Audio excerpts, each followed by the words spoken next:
Welcome back to the Earth Intuitive Podcast. I'm your host, Brittany. This podcast is a hub for sensitive and intuitive women to feel comforted, supported, and whole in their healing journey. This is a blend of energetic updates and Ayurvedic holistic health themes so that you can find wholeness through mind, body, spirit medicine and a community of women who feel it all. So welcome back. This is episode number 4, and today we're going to talk about a really important topic that really kind of classifies, I would say, most of my clients, most of the people that make up my school community, and that is the highly sensitive person. So first I want to start with a little story. I remember in 2nd grade, my parents had won an auction where our whole class of girls got to spend the night at our principal's house. Now, I know that sounds weird, but she was a lovely, joyful woman, and we all just slept in the basement. She slept upstairs, but it was really fun. We had like a fashion show with old clothes, and we watched the old Parent Trap before the new one was out, and there's probably 25 of us girls there. So much fun. But I remember very distinctively, and this was every single sleepover I've ever been a part of, I was always the last person to go to sleep. So usually the TV would be on, there's a movie playing, and I can't fall asleep with any external noise except for white noise, really. And so I would wait until everyone was falling asleep, everyone was asleep. I went and turned the TV off, I got myself ready for bed, and then I went to sleep. And that is such a quality of the highly sensitive person. And we're going to get into what is a highly sensitive person, whether you know that you maybe someone in your life or someone you work with is a highly sensitive person and you want to learn more about them. This is a great podcast to start.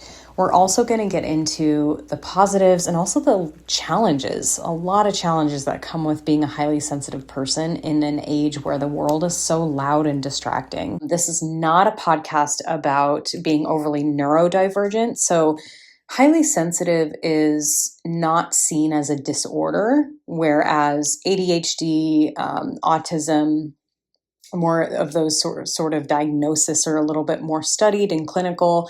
Highly sensitive is actually a personality trait right now, as we see it. I personally see it as a form of neurodivergence because we do operate differently. Our brains function a little bit differently than those who are not highly sensitive, and our nervous systems work a little bit differently. At the end of this podcast, we're going to do a really nourishing meditation and practice to help you come back to yourself when you feel overstimulated or intertwined with the rest of the world. So sit back, relax, take notes if you'd like, and let's dive in. So the highly sensitive person, or the highly sensitive personality, HSP, it describes about up to 30% of the population. This is quite a lot of people. These are people who experience a stronger processing of emotions. Elaine Aron, who wrote The Highly Sensitive Person, came up with a beautiful acronym, which is DOES, and it really explains quite beautifully the highly sensitive person's experience. So D stands for depth of processing. We think more deeply, we reflect before we act. A lot more reflection goes on before action. And we process information a lot more thoroughly than maybe someone else will. That's why having conflicts is often hard for us. Making sure everybody else feels okay, and sort of this people-pleasing trait, that can be a part of it too. We have maybe a little bit more time that's required to process a hard situation that may have happened. It doesn't mean we're more weak. It's just that we process things on a much deeper level than the average person. And by the way, I mean, this kind of goes without saying, but highly sensitive doesn't mean we're better than everyone else. It also doesn't mean that we're weaker than anyone else. It's just a different way of moving through the world that's a little bit more attuned to the subtleties of life. O stands for overstimulation or overarousal. So this is where we get really overly overwhelmed because of the sensory input. So our senses are heightened and everything is a little bit more apparent. And so that's why things like bright lights, loud noises, hunger cues can feel more intense for a sensitive person than a normal, quote, let's just say, neurotypical person. And so these sensory inputs, I know for myself, I hear a really loud honking noise or sort of someone startling me, I might have a bigger reaction than a normal person would have. And I should keep going back a little bit. This is not a podcast about trauma, PTSD, because I know a lot of these things are sort of interwoven into each other. But for now, we're just going to keep our eye on the highly sensitive person. Okay, so going back to the acronym, E stands for emotionally responsive and empathic. So we have higher levels of empathy and we feel our own emotions as well as the emotions of other people. Because of this, again, it can feel overwhelming and overstimulating to not only be processing our own stuff, but be processing more of the collective field around us. Even if we're not physically right next to someone, we feel sort of the collective energies at play. And so that's why a lot of us who are highly sensitive, we love to tune to astrology and different energies going on because it can help us track why we may be feeling the way that we're feeling. S stands for sensitive to subtleties. So we notice small details in the environment, changes in lighting, for example, changes in smells. Sometimes, like if someone's cooking breakfast in the morning and it's really strong, I'll wake up from the smell.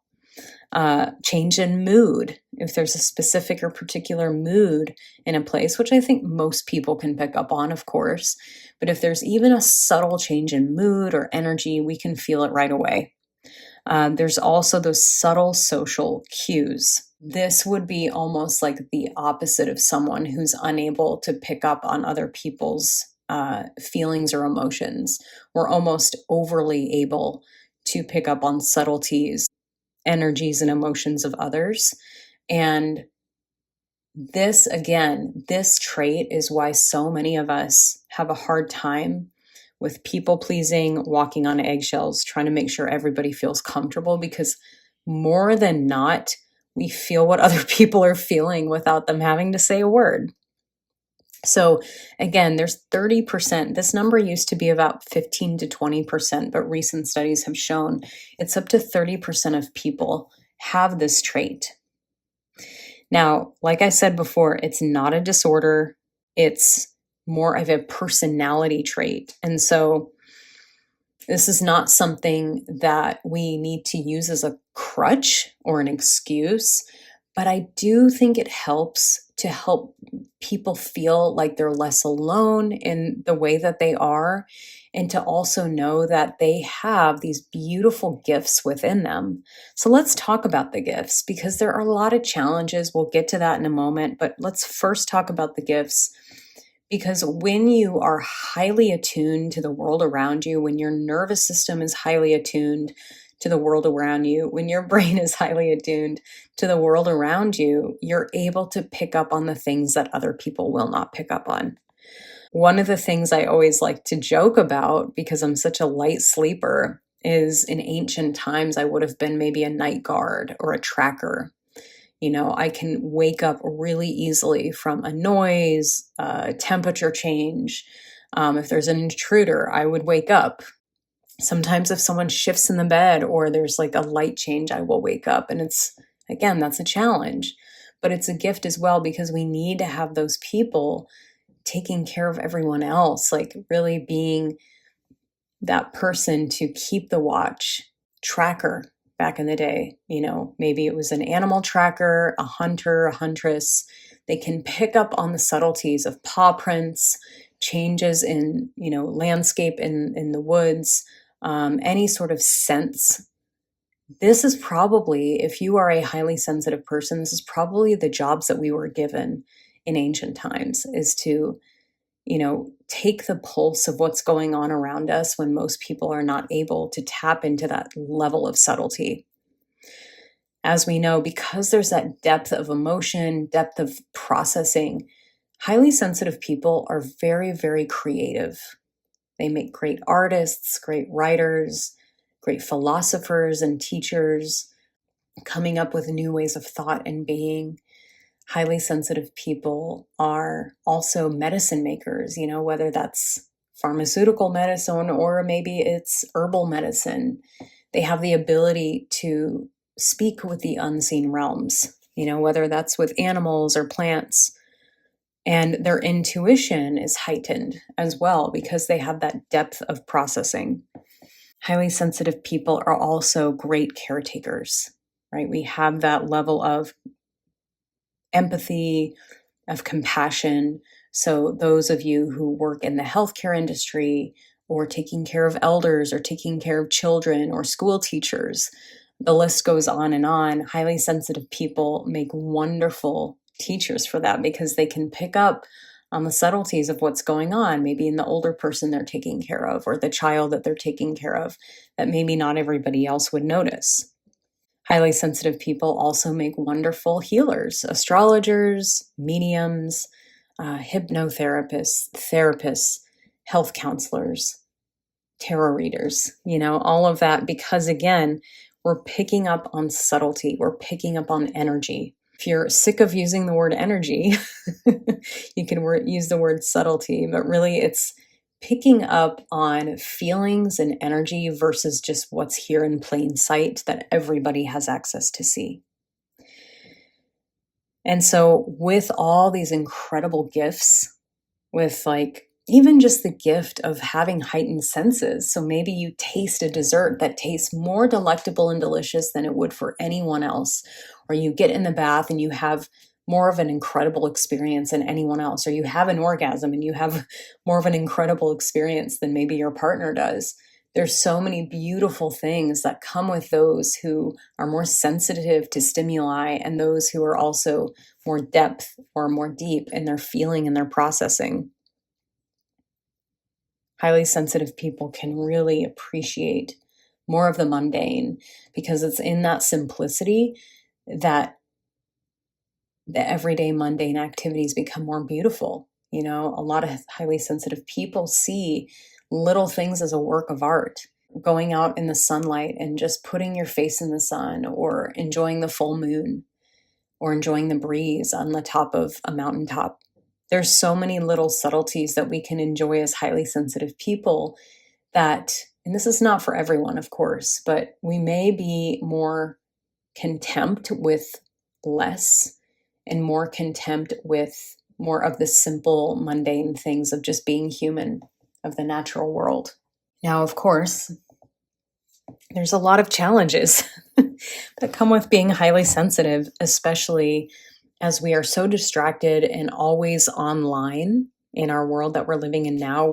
I think I read something that said we're taking in more information in 1 week or 2 weeks than our great-great-grandparents did in a lifetime. Our great-great-grandparents didn't know about every tiny little detail of what was happening on the other side of the world, or what the political landscape was looking like every day, or having like a million videos to look at on social media every day. We didn't have that kind of access, and we weren't built for that.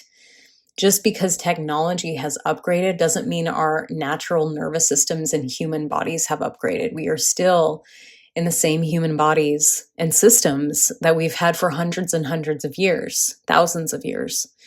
So there's a mismatch here. So if you're a highly sensitive person, you are needed in these times, and it can be so incredibly hard to thrive in these times with all this distraction. In a 2023 study by Curious, it said there was a higher prevalence of anxiety and depression in highly sensitive people. For myself, I've struggled with anxiety on and off throughout my entire life. I've struggled with depression less, but definitely have had severe depression a little bit throughout my life as well. And it's really hard to learn how to thrive and how to be happy when you feel absolutely everything around you. We don't always get a choice of where we grow up, or the communities that we're living in, or what's going on in our neck of the woods.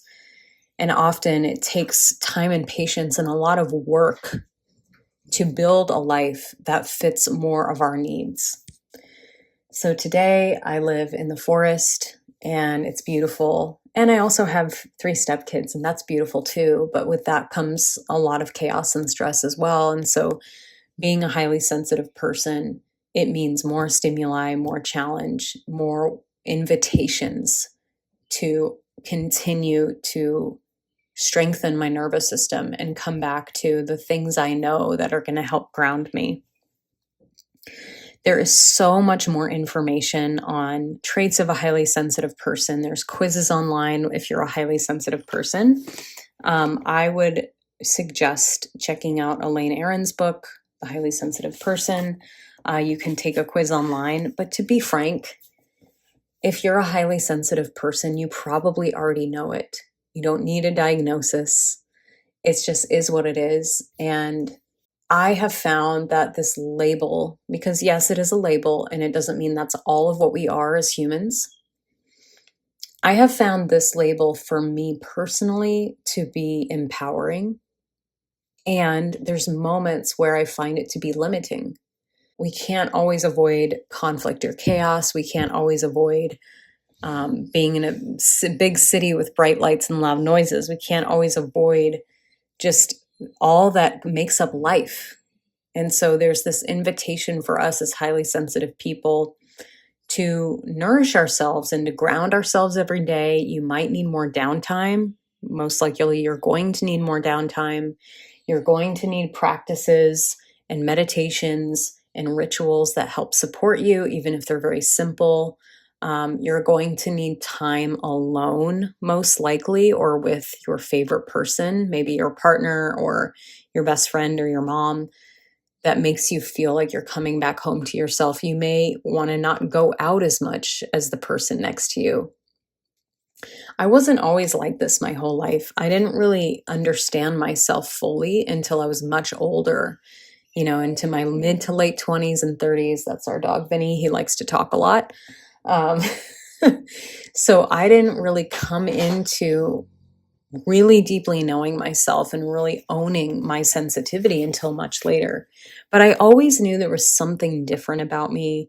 I always felt like I didn't quite fit in, like I was kind of weird or like cuckoo or woo-woo. I always felt a little bit that way.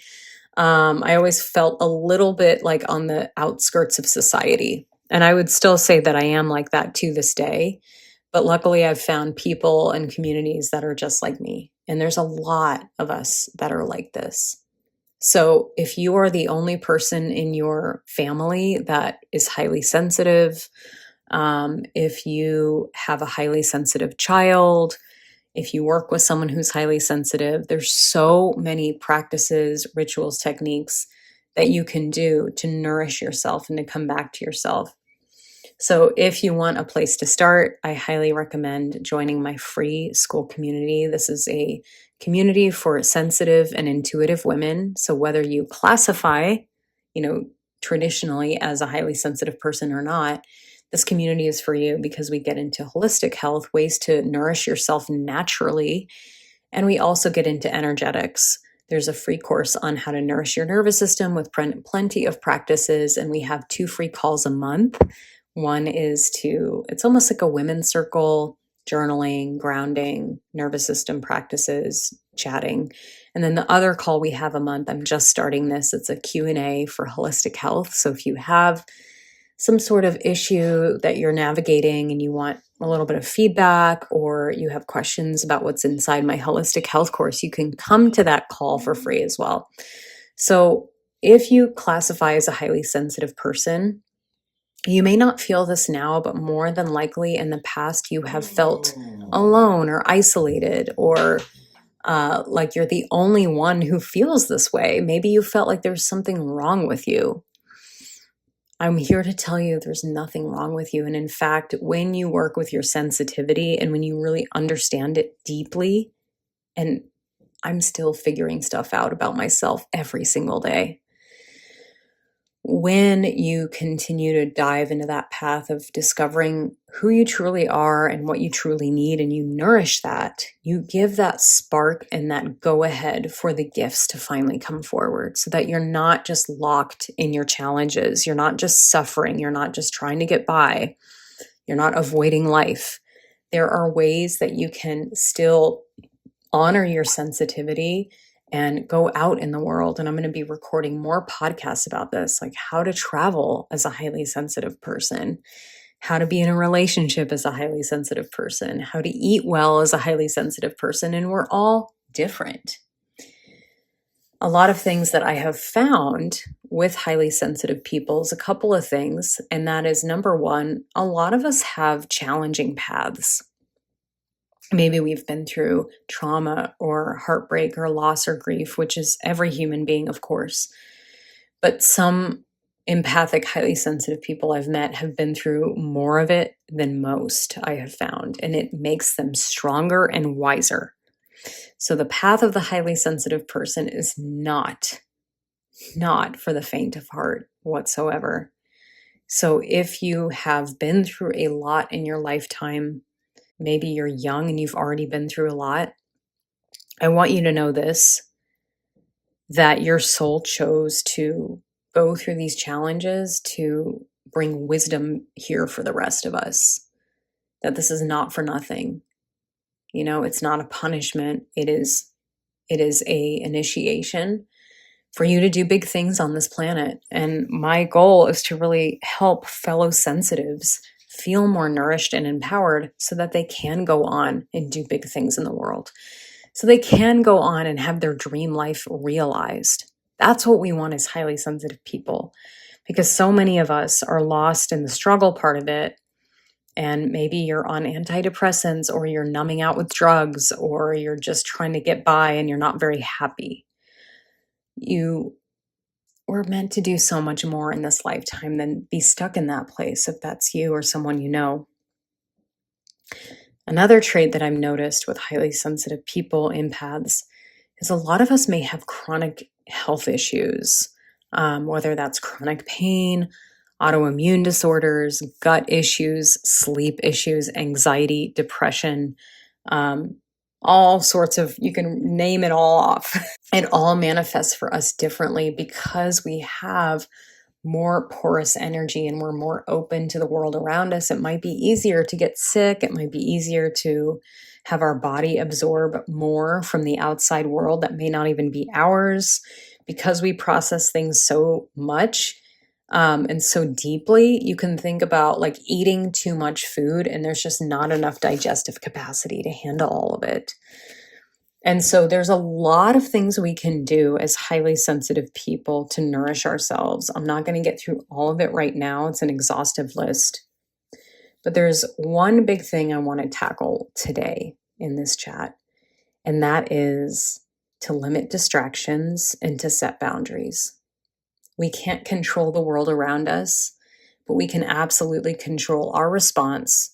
We can control what we consume, and we can control what we interact with. So first things first, I want you to get really honest with yourself. What is your relationship to your device? Are you scrolling and doom scrolling on Instagram for an hour a day, maybe 4 hours or 5 hours a day? Are you binging Netflix for like 5 hours a night? Are you overeating to try to soothe your nervous system? Are you overusing drugs or alcohol to feel a little bit more, quote, normal? These are not judgments, because I've been through all of these things myself. However, they are numbing agents to help us feel more, quote, normal and less sensitive.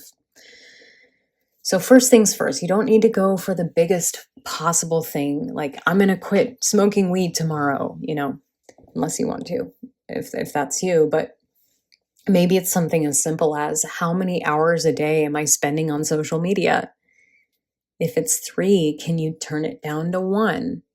I still struggle with this all the time. Guys, these apps were made to be consumed and consumed and consumed. And the algorithm designed it so that we become addicted to these things. I've seen it happen in kids all the time. So that change on the outside world may not happen tomorrow. But what we can do is we can set limits for ourselves. Maybe you turn the Wi-Fi off. You have it set that your Wi-Fi goes off at night when you go to sleep, and it doesn't come on until a couple hours after you wake up. If you can do that, that's a good limit. Maybe you have it so that your social media devices have a 30-minute or hour limit every day.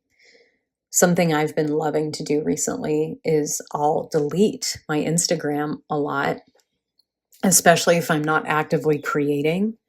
And then when I am not consuming as much, I actually am more creative because I have more space and time to have that blank space. And that's when the creativity flows through. And that's usually when I have to re-download the app and share whatever wants to come through. In Ayurveda yogic philosophy, we call this Viyoga, Viyoga. What can I take away from my life that's going to get me closer to my goal?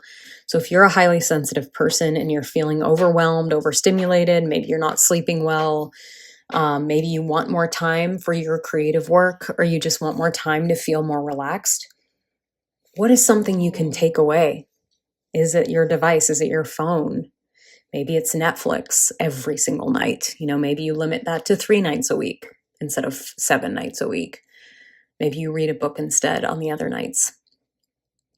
Maybe you turn your overhead lights off, especially in the evening, and you have candlelight and you make a whole ritual around your evening time.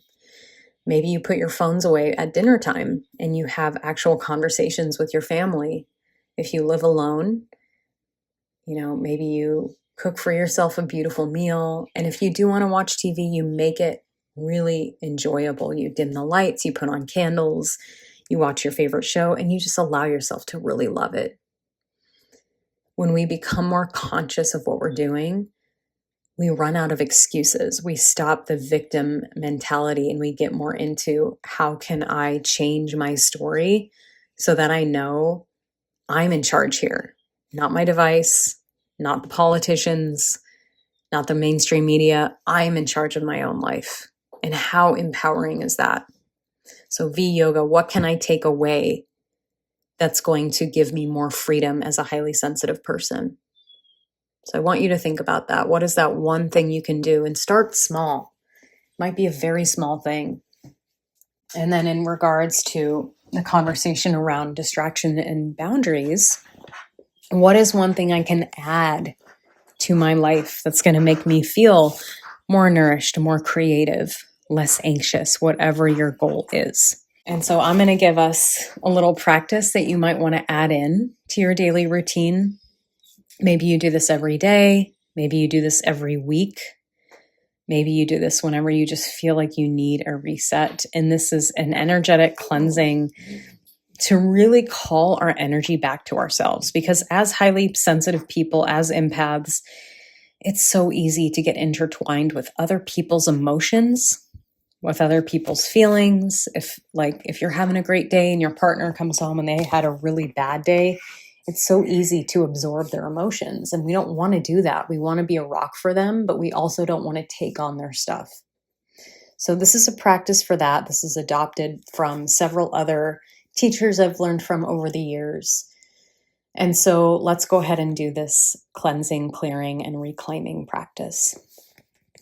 So find a comfortable seat. You can either stand up or you can sit. If you're driving or doing something else, you could do this practice another time when you have more time to tune in. And we're just going to start with the breath. So placing your feet firmly on the floor or your sit bones firmly into your seat. And just imagining your feet or your seat rooting into the earth as if there's roots growing underneath you into the earth. Feeling that connection deeply, taking a nice big breath in. Exhale. Inhale deep. Exhale. Softening one more breath. Inhale. Exhale. All right, so in this practice, just imagine that you are in a room. It could be the room that you're in or another room. And in this practice, we're going to call our energy back to ourselves. And so imagine a golden thread moving from the right front corner of the room to your hands. The left front corner of the room, a golden thread moving from the corner to your hands. The right back corner of the room, a golden thread moving from the corner to your hands. Left back corner of the room, a golden thread moving from the corner to your hands. All the places that you have left behind your energy, your vital force, that you've left your joy or your happiness or your vibrancy. By collecting these golden threads, we are calling it all back in. Take a deep breath here. Exhale. Inhale deep. Exhale. And now I'd like you to imagine, as you're holding these golden threads, the back of your body, from the crown of the head to the heels. And imagine that there's a vibrant golden waterfall traveling from the crown down to the heels. And you can allow any unwanted energies from other people or other things. Maybe it's your own anxiety, your overthinking,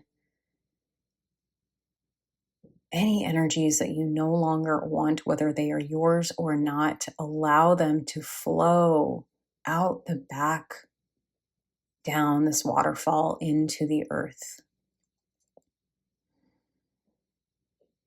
Breathing down the back body. On the inhale, breathing down. On the exhale, breathing down. And just allowing it to continue to flow, cleansing you, clearing anything you no longer need or want.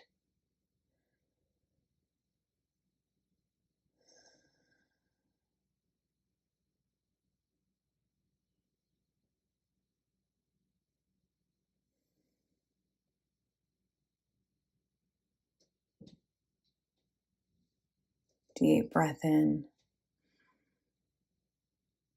Deep breath out. If you like a little bit longer in this process, you can pause this and continue.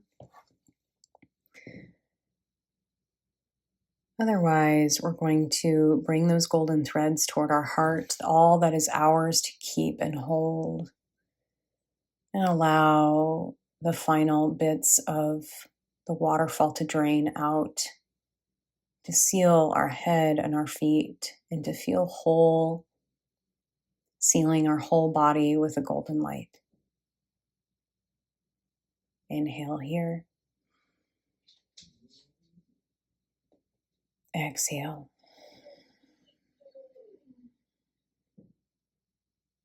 Slowly begin to crack the eyes open.